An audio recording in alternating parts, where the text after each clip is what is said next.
Hello and welcome to the 2020 of the Year Awards from the Sparring Partners. Your host, as always, Coby McKinley, joined by Brad Jones. What up, world? Doesn't the of the Year Awards bring your heart so much joy? Oh, just the most joy. It's my favorite part of the end of the year, besides the Japanese super cards of New Year's. It's basically the only other thing. Yeah, and that's probably what I'll be doing later on tonight. We're recording on the 30th. Risen starts at midnight, so I've got an after party to go to. So we'll just go through the categories real quick. We have the fight of the year. We have the round of the year. Well, that's out, actually. I didn't take that. It's out! Yeah, the award show flubs. Tell you what. So forget the second one. Right. Women's Fighter of the Year. Men's Fighter of the Year. Comeback Fighter of the Year. Breakout Fighter of the Year. Performance of the Year. Knockout of the Year. And Submission of the Year. And to get the show started, we're going to start at the bottom of the list. Not in order, but just, in order that I put it. Submissions, a major part of mixed martial arts. You have your regular arm bars or ankle locks or chokeholds. But there's something about certain submissions that make them special, and they stand out. And here we have our honorable mentions. I'm not going to call them nominees because we pretty much picked the one we wanted and then kind of filled in the rest. So these are just honorable mentions. We have Figueiredo defeating Benavidez. We have Glover Teixeira taking out Thiago Santos. And we have Khabib Nurmagomedov taking out Justin Gaethje.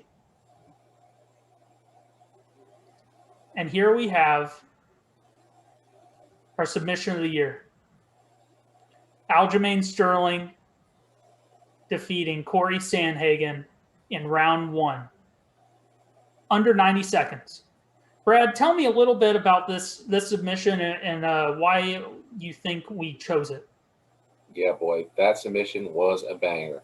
It was chosen for me personally because that submission had the highest stakes. We're talking a number one contender fight between two guys, both very young in their primes, both like on skyrocketing trajectories towards the top.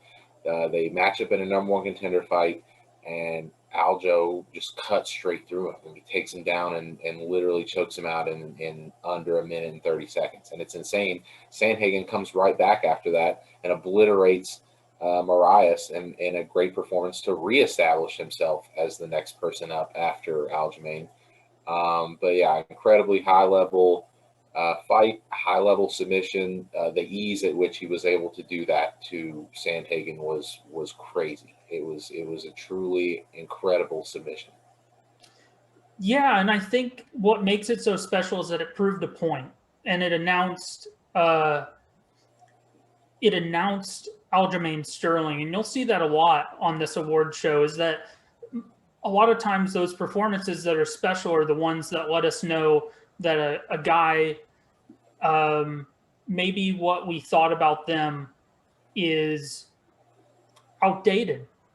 I remember there was a lot of heat on Sandhagen for this one. There was a lot of hype on him, and Aljamain Sterling was kind of seen as a young gatekeeper, and the fact that he was able to prove so many people wrong and establish himself as the clear-cut number one guy besides a champion was really something. And it says something about the performance that, you know, how the UFC is. things change in an instant. As soon as a matchup is more convenient, they go with that. And it seems like, it seems like this win has endured all year round. Now it takes us to our next category, knockout of the year. Knockouts. One of the most visceral parts, if not the most visceral part of the entire sport. People love knockouts. They're easy to show your friends. It's the thing that people talk about at the water cooler. And this list of honorable mentions certainly did that, but there were some just a little bit better. In the meantime, let's take a look at the honorable mentions. Jiri taking out Uzdemir. That was a crazy fight. That was your backup, right? Yeah, that was my number 2 knockout of the year. Yeah, fantastic. Jiri is awesome, and it was the kind of fight where they both threw caution to the wind, and we all reaped the benefits via the highlights. Yeah. Kevin Holland versus Jacare. That win is incredible. Yeah. Figueiredo versus Joseph Benavidez. Honorable mentions of 2 different lists over the same man, back to back. In 2 different fights, in 2 different finishes. It's insane. Different, both finishes, both of the year worthy, and both over the same man. I'm not sure how many times that's happened. And we also have Chaos Williams over Al Hassan. I chose that one, and it was just due to, it was like a car crash. It was like, it just stopped Al Hassan in his tracks. It was like he froze in time for a second and then fell to the earth, and really demonstrated the type of power that Chaos Williams comes to the cage with. Yeah. Now, our knockout of the year. It was a pretty easy one, easy to come up with this year, Brad. Buckley taking out Impa Kasanganay with one of the craziest kung fu action movie KOs ever. You thought the front kick from Silva to Belfort was good. Well, this is a jumping, spinning heel kick while a dude's holding your other leg. It was something else. Brad, what are your thoughts on this KO? Yeah, this was like for a year. I think probably for the last 10 years up until this point. Like if you had a super casual MMA fan and you were like, yeah, I'm going to show you like the wildest, craziest, flashiest, knockout we have in MMA. You'd usually show the Showtime kick against Bendo, even though it wasn't finished. But it's like that's the big flashy thing we had, running off the cage, landing this beautiful, perfect kick. But this took that spot forever. I mean, the KO is insane. It's absolutely perfect. There's no other time that this would have worked or it came together. It's just insane. Everything about it is just perfect, and it's incredibly beautiful to watch. Everything about it is picture perfect. You can show that is the easiest loopable clip ever that will live on as the highlight of all knockout highlight reels for decades from now. Agreed. And like you said, it'll do way more than just propel Buckley in his own career, but it's gonna be a highlight that lives on for a long, long time.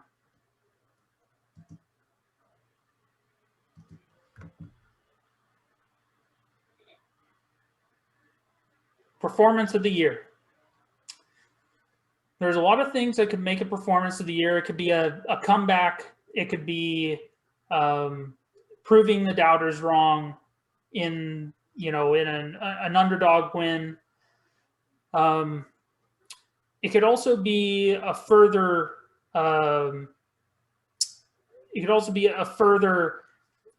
statement on an already dominant career.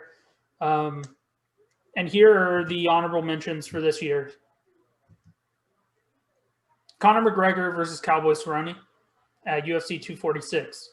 I chose this one just because of it. It actually almost got my performance of the year. It kind of had a little bit of everything. It had a guy in Conor McGregor who hadn't fought in a long time. The last time he fought, he had gotten beaten. So there were a lot of questions about where he was at in his career and his dedication and his overall skill set in a 155 division that he hadn't seen in a really long time. And this performance at 246 reaffirmed what we remembered about McGregor, is that he was a dynamic attacker with huge power that usually when he wins delivers things that exceed expectations. So that's why I chose him as one of my honorable mentions. Next was Glover Teixeira versus Thiago Santos. This was one that was overcoming the odds. Brad, do you have any thoughts about that matchup? Yeah, that was a great fight. That was another one that had very high stakes on it. A number one contender fight. Glover, coming off that crazy upset win over Anthony Smith, and then Thiago, seemed like he had it in the bag, man. Like he was just lighting him up on the feet, but couldn't put him away. Couldn't put him away, and Glover flipped the tables. It was a wonderful performance. Derek Brunson versus Edmund Shabazian. It was a performance from Brunson that just proved so many people wrong. He was the dude who would win against, coming into this fight, he had won 2 straight, but it was against I think his win before this one was Ian Heinisch. Yeah. Right, and before that it was Elias Theodoro. So yep. Brunson's always been known as a guy who can pick off dudes not yet ranked in the top 15, but traditionally when it's come time to defend his place in line, he falters to young talent. And in this fight, he showed veteran savvy and an overall improved game that really cemented his place. It really reinforced why he gets put up against these talented young guns, is that he's pretty dang talented himself. Yeah, I thought that was his best performance since he knocked out Machida. It's a great win. So our performance of the year. Another one that's a little bit of a no-brainer, but it did have some stiff competition. Charles Oliveira taking out Tony Ferguson at UFC 256. But let's talk about that one a little bit more. There we go. Yeah, that was incredible. Incredible fight. Just Charles Oliveira just blasting through whatever ceiling that we had thought he had on him before. We'll get to it in a minute with another award, but there's a big theme this year with Oliveira and also with Jan Blachowicz. I felt like they were on very similar paths, where these were guys that had been in the UFC for a lot of years. They'd been around, and they had essentially there were people that we had in our minds established, like, okay, these are like 10 to 15 level guys. Like, these are dudes that they can't beat elite competition, but they can hang around, be good gatekeepers in their divisions. Like, Jan Blachowicz was getting knocked out left and right by people just like a couple years ago. Charles Oliveira, we've been watching him in the UFC since we were still in high school, like 12 years ago. He's like just lost to Paul Felder, like 2 years ago. He's always been up and down, but both of those guys like really, really put it all together this year. Oliveira, though, especially, Oliveira has always had the pieces. He's had the individual pieces like Super League ground game, and then slowly he added on some takedowns, and now he added on a striking game, just enough to keep himself out of harm's way on the feet to get it to the ground. This was Charles Oliveira's year. I think he's like, he had a huge performance twice this year. Yeah, man. It was like you said, he smashed through any preconceived ceilings for him and his abilities, and where he's always been a guy that he's been around long enough to where the part of your brain that kind of sums up who a fighter is and what they're capable of and where they fit in the wider scheme of the MMA landscape. He's been around for a while, and so it's natural for us to kind of be worried about the next thing or the next talent. And while we were doing that, Oliveira has just been getting better. One of the performances of his that I almost put up for an honorable mention, and now when I'm talking about it, I probably should have, his win over Kevin Lee. Yeah. Kevin Lee had just knocked out Gregor Gillespie and was really looking to just get right back to where he was. And at the time, it seemed Charles Oliveira was going to be the perfect guy to do that against. And fortunately for Charles Oliveira, and a testament to how much he's improved, Kevin Lee was an archetype that usually would beat him. Same with Tony Ferguson, a tough grinder wrestler that hits hard and can wrestle, is typically a guy who would take Oliveira out.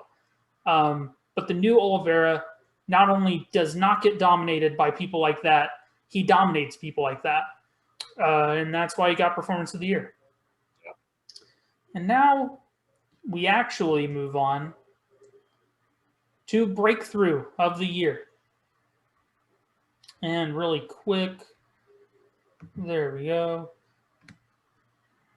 So a breakthrough is similar to a performance, but more skewed towards the people you didn't know about yet or hadn't quite arrived yet. A breakthrough, is it a household name?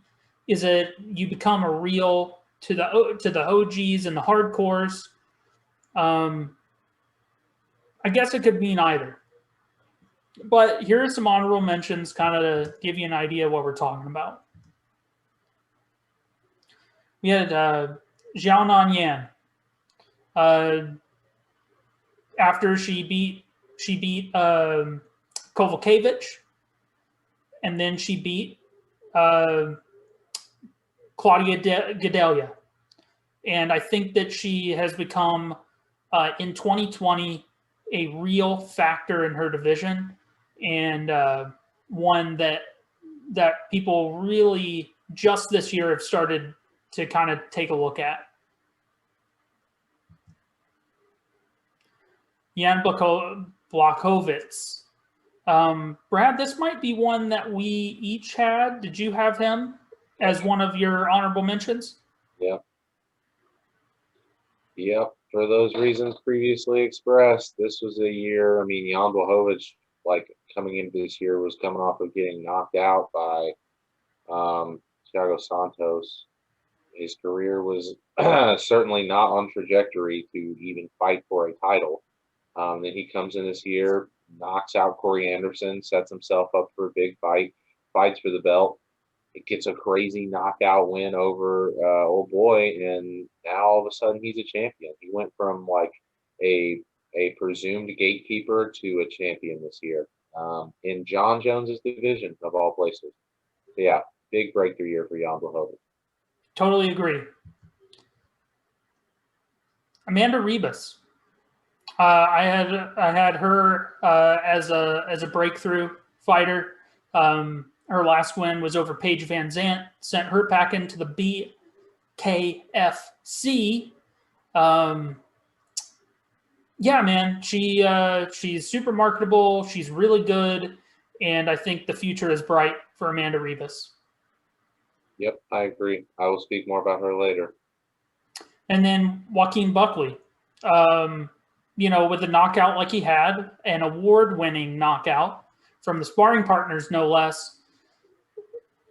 You're gonna be a household name when you're on Sports Center forever and ever. You arrived. Bryce Mitchell. Now, his last two wins have not been without controversy, but when Reebok makes some camo shorts for you, my man, you are a breakthrough fighter of the year nominee, honorable mention. Yeah. And he's on his way. Oh, yeah, he's on the come up. And now for a breakthrough fighter of the year. We had a couple different ones. Now, Brad, I'll let you start. You had Charles Oliveira. Yeah. I've kind of already gone into it. I'll just do a quick recap. Oliveira went from being a guy who, we've seen him fight like 30 times in the UFC across two divisions. We've seen him fight like big names and falter against the Paul Felders, the Cerrones, the Pettises. He's fought a lot of established guys, and just a couple years ago, he would have, with certainty, lost to a Tony Ferguson or a Kevin Lee. And now he just is obliterating people like that, and is looking like he is potentially going to be fighting for the lightweight championship next year. Like, completely destroyed those plans for that, like, elite four of guys at the top. Like, is throwing a wrench into all that. I think he is the most dangerous guy. He's the dark horse to win that lightweight belt in Khabib's absence right now. Oh yeah, he said, "Hey, that elite four. Now keep that going. It's just now I'm in it." And for my pick, I had Kevin Holland, a guy who has gone on this crazy win streak in the age of COVID that began with Joaquin Buckley and ended with, technically we could still be on the streak of Kevin Holland, but as of this recording, his latest addition to the streak was Jacare Souza. In a fight where the thinking was, as long as he can keep it on the feet, he's safe. And if Jacare can get it on the floor, it's a wrap. And Kevin Holland flipped that on its head in more ways than one. Not only did he not get finished on the ground, he finished Jacare from his back, and not with a submission, but with his fist. And that, I think, a performance like that over a name like that, on the streak that Kevin Holland has had, he's a real guy in the division now. And I think that his rise through the ranks is something that rivals anybody's in 2020. Yeah.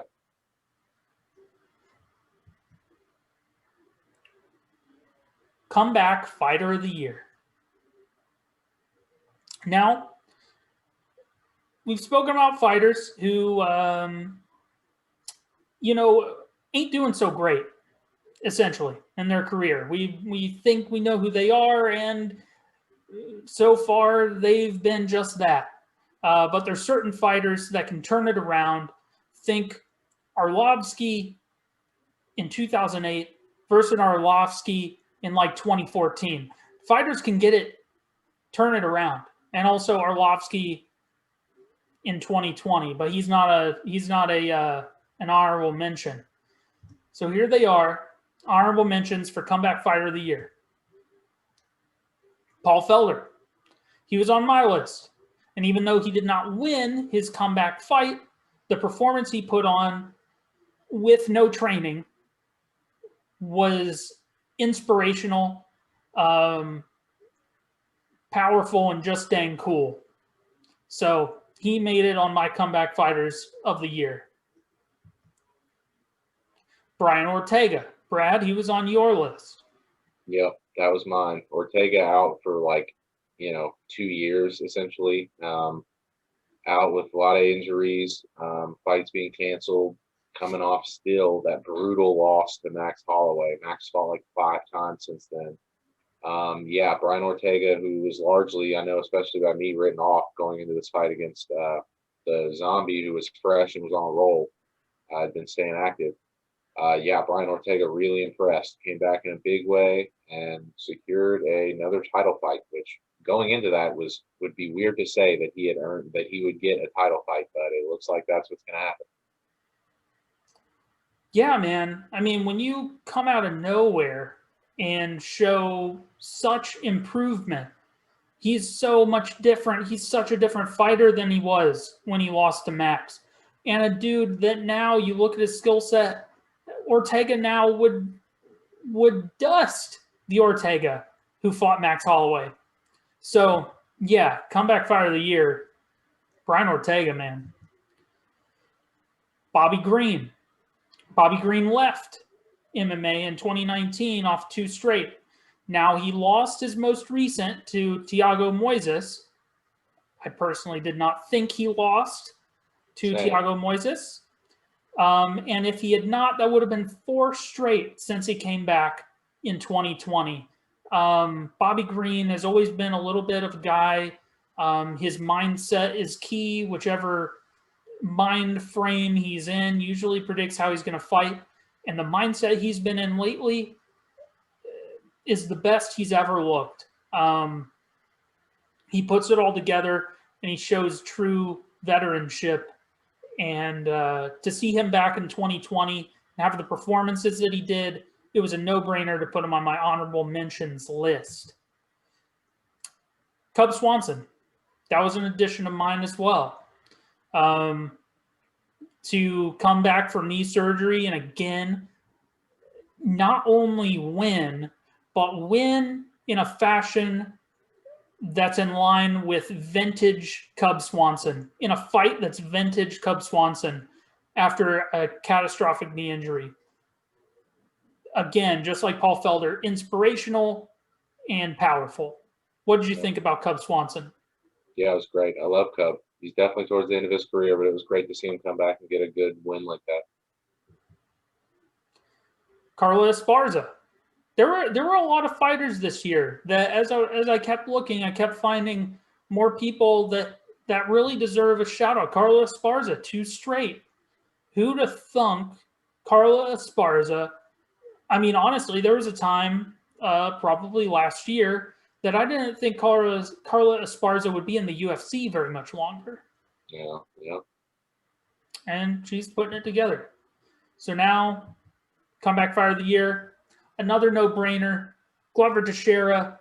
He's won 5 straight. He's finished 4 of his last 5. His win over Thiago Santos made him, barring funny business with champions moving up in weight class, made him the clear-cut number 1 guy in the division besides the champion. It was such a performance that it actually made people, a sizable amount of people, say, "Hey, the super fight stuff is really great, but Glover Teixeira has earned it." Yeah, Glover. I never would have thought that we were going to say that Glover was earned another title fight in the UFC. It's insane. It's insane, and not even just he's getting decisions and beating guys. No, he is messing these dudes up. That Anthony Smith fight is one of those brutal, hard to watch things you will ever see. You can thank the ref for that. Literally collecting homie's teeth in his hand as he knocks them out of his mouth. And yeah, then he submits Thiago Santos, a super dangerous guy that was hurting him bad on the feet. Glover's an old dude, man. He's in his 40s, early 40s. Yeah, absolutely comeback fighter of the year. Crazy that he's climbed back to be the number one guy at light heavyweight again. It's insane. It is. All these young killers at light heavyweight too, like guys like Yuri and like all those dudes in the division, and somehow Glover got to the top before all of them. Yeah, man. Well, I mean, I think that Glover is fighting, as far as matchmaking wise, I think he's fighting with urgency. Like I doubt many people in their 40s would go, "Yeah, I'll fight Thiago Santos." Sure. A guy who can like knock me dead and that's like what he does. Sure, yeah, I'll take him on. But great risk, great reward, and Glover Teixeira is the comeback fighter of the year.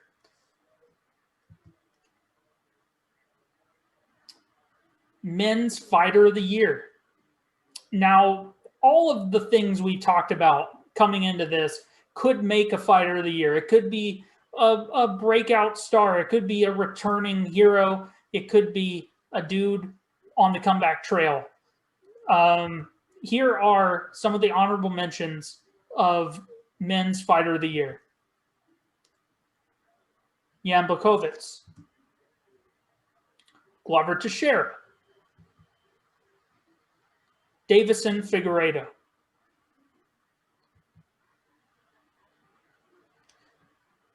and our 2020 fighter of the year is a split decision.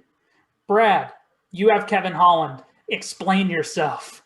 I do. I have Kevin Holland as the fighter of the year because in the year of 2020, the ultimate pandemic mess where all kinds of people didn't fight at all and people were fighting in arenas and turning around and fighting every other weekend, Kevin Holland led the charge. He fought 5 times. And those were all in 7 months. That was starting in May. He fought 5 times out through the rest of this year. All 4 finishes, right? 4 finishes out of 5. Craziness. Like went from a beginning of the year just a contender series guy with just not much of a name or anything. Blasted his way all the way into the top 10 rankings, or just outside of the top 10 rankings now, with that huge win over Jacare. Yeah, nobody else fought 5 times this year. I mean, most champions only fought once this year. A couple champions fought twice. Yeah, for somebody to fight 5 times and to have such great success, that's my guy. He is the male fighter of the year. Mine is tentative on whether or not he stays retired, and I think he will. My fighter of the year for 2020 is Khabib Nurmagomedov, and it's simply this: to stay undefeated as a champion, 29-0, and then walk away is something that we may see again, but it won't be for a very, very long time. And not dominant in the way that Khabib is, could still be. I mean, it's, a few months since he fought. So, and it was the way he won. He implemented his game, and really, there are very few moments in his entire career where he was in trouble. And this fight, his latest fight in 2020 against Justin Gaethje, was no different. And it was a performance that I could probably describe as scary. Like, Khabib is a scary guy, and he reaffirmed it with his win. And to walk away undefeated, I just couldn't give it to anybody else. And now, our women's fighter of the year. Here are honorable mentions. Amanda Nunes. She won this year. She dominated this year. But Brad, I have some thoughts, but I'm wondering what you think. Why is she not the woman of the year? For me, she had, so it was 2 title defenses this year, right? Or was it only one? It was only one. It was one against Spencer. Yeah, okay, no. You had one fight this year, one title defense, and it wasn't good. So, no, that's why you're not fighter of the year. Done. Done. Juliana Velasquez. Now, this was an addition from me, and this is the lone Bellator fighter anywhere on our of the year lists. She dethroned Ilima-Lei Macfarlane and was not necessarily favored to do so. I thought that she put on a great fight and did a thing that a lot of people thought she would not be able to do. She stayed undefeated, 11-0. That's why I included her. Yeah, she earned that. Mackenzie Dern, this is another one for me. She has won 4 in 2020. No, it wasn't 4. 3. It was 3 then. She fought in May, she fought in September, and she fought in December? November, right? Yeah. Sounds close enough. 3 times, 3 wins in 2020 after coming back from having a baby. Yeah. And losing, I think. Yeah. So, and then Valentina Shevchenko. Yeah, there were, I mean, you always look at the champions first, right? So you really only 2 female, I mean, there's three female champions, obviously. But from Nunes and Weili Zhang, you got 1 title defense this year. Valentina Shevchenko, you got 2 title defenses, but neither one of them particularly all that impressive. So everyone on the list had a claim for it, but they didn't quite have it. And now our 2020 Female Fighter of the Year. Another split decision, Brad. You had Amanda Ribas. Yes.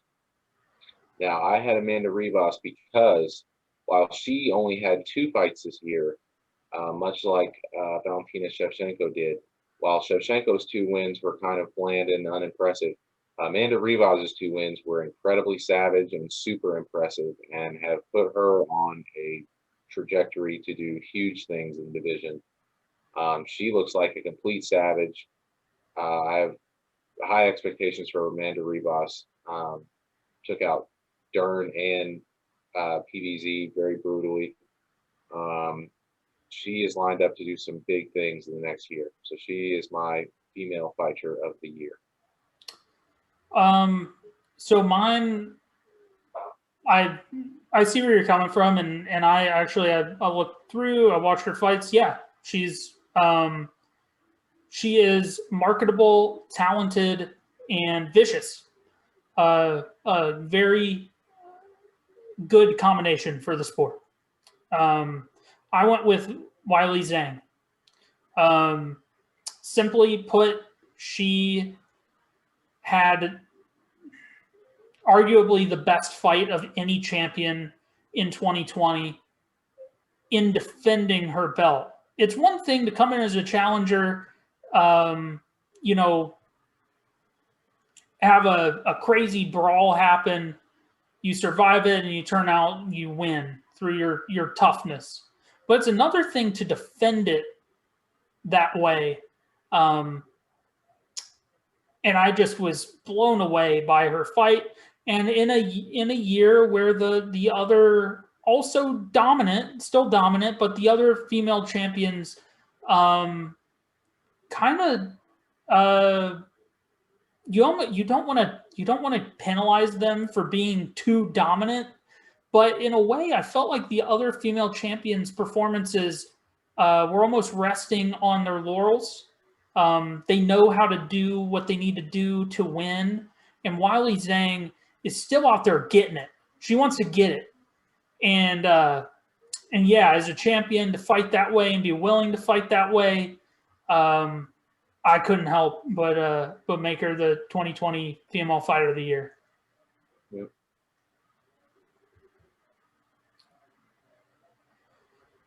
And this is the big one. This is the big award. The thing, it's the fight of the year. The fight of the year. What makes a good fight, Brad? The crown jewel, the best fight. What makes the best fight? What are the elements that makes a fight of the year? To me, it's competitiveness. Two competitors are fairly evenly matched. It's not one person blowing out the other. It needs to be a competitive fight. Usually it goes longer, goes like a longer, possibly decision, or at least a later fight because of their even matchness. Yeah.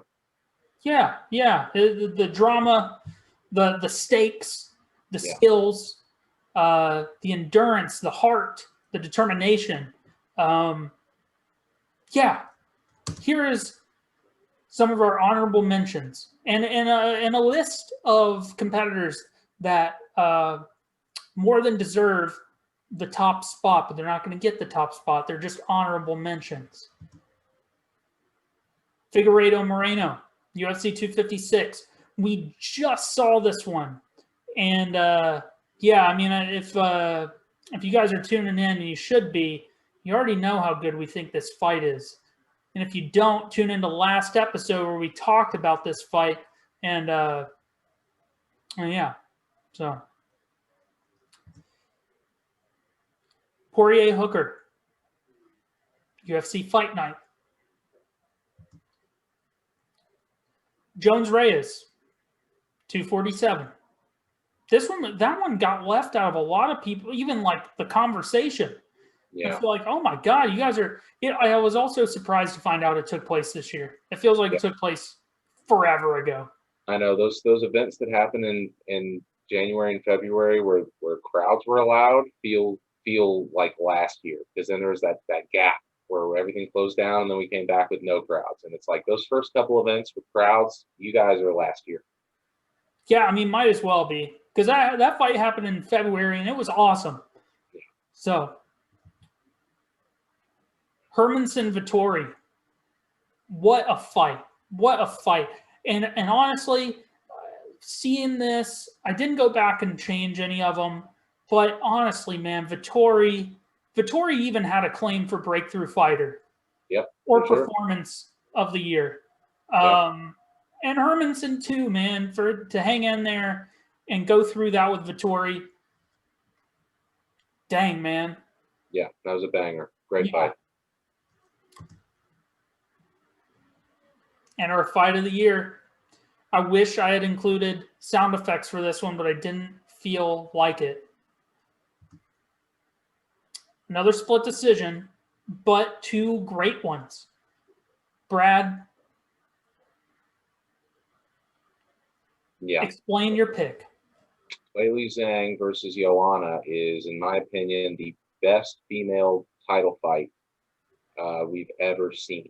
Now, there isn't that much to work with. We've only had female fighters in the UFC for a couple of years now. But that was the standard for me so far. That was an incredible fight. 2 rounds apiece going into the 5th. And both of them just laid absolutely everything out there. Joanna sacrificed her whole forehead. It was just insanity. Fight of the year. I mean, that was it. That was the one for me. Yeah, it was tough. Because I agree, incredible. But man, there was just something about Paul Felder versus Dan Hooker that when I was trying to make my decision, it just kept coming back to me, man. The grit and determination showed in that fight rivals any this year, and really any year. Both men just wanted it so bad, and you could tell both of the athletes, they looked like they'd been through a car crash coming into the last round, man. And they both fought hard for the final 5 minutes. And to see before the decision was announced, you could still see it in the men, how important a win and in that fight was to them. Yeah, I was just blown away. And it was also a pre-lockdown, yeah, it was great. It was an incredible fight, and it stuck with me all year round. Well, that's our awards for this year. Now, Brad, it's been a good what is this? Is this 12 weeks? This is 13 weeks of the show. Yeah. It's been good, and it's going to get even better. Now we'll probably be back next week, so it's not like this is a end of the year send off. But yeah, is there anything you look forward to in 21? I'm looking forward to all these big title fights that we got coming up. I mean, Yeah. good Lord, there's no title fights booked right now. And there's honestly like really good title fights in just about every division that are just laying on the table. And I'm trying to get these fights going. I'm hopeful that like once we hit February and March, like they start just stacking these pay-per-views with like 3 title fights each, and we just get it over with. Yeah, I'm very excited about the MMA landscape in 2021, and I'm excited to cover it here and next year. We'll